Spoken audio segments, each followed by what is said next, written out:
Identity to me is something that's practical.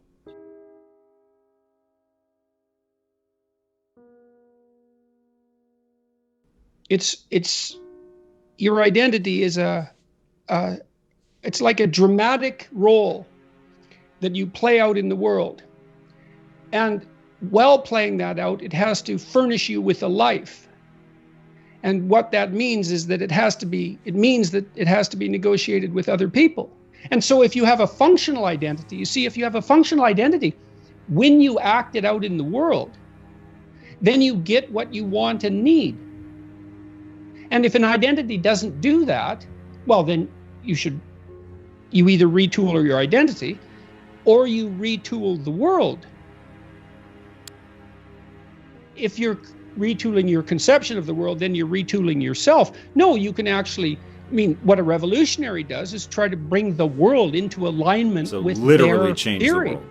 Yes, literally. Well, and we all do that to some degree because we are practical engineers, Not only do we perceive the world, but we also interact with it so that it does manifest itself in accordance with our desires.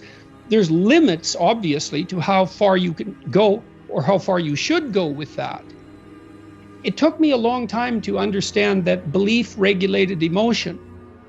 So what happens is that if you act out your identity, if you act out your beliefs in the world, and what you want doesn't happen, what happens is that your body defaults into emergency preparation for action.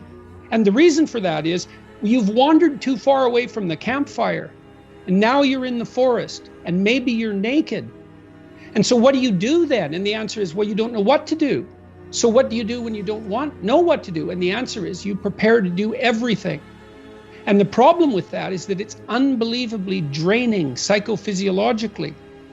Like it hurts you. And there's an immense physiological literature detailing the cost of exactly that kind of response. And so people and animals, people stay where what they do has the results they want. That's partly why you want to be around people who share your cultural presuppositions.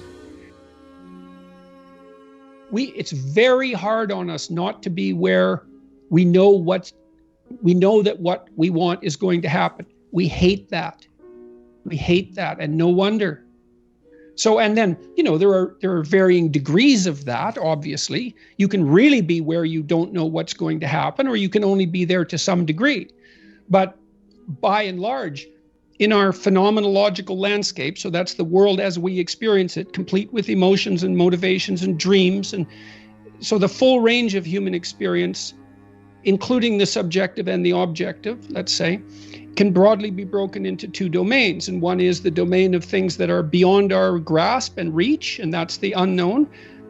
The unknown emerges. When the unknown emerges, you tend to experience anxiety.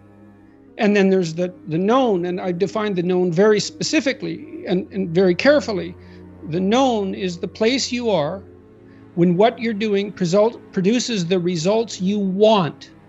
And I say want because that brings motivation and emotion into the game. So you're motivated to pursue something, you pursue it, and what you want happens. Not only do you get what you want, but you get validation for the structure that governs your perceptions and your actions. And you might ask, well, why? And the answer is, well, because you can be hurt, pain, you can be damaged, you can become intolerably anxious, and you can die.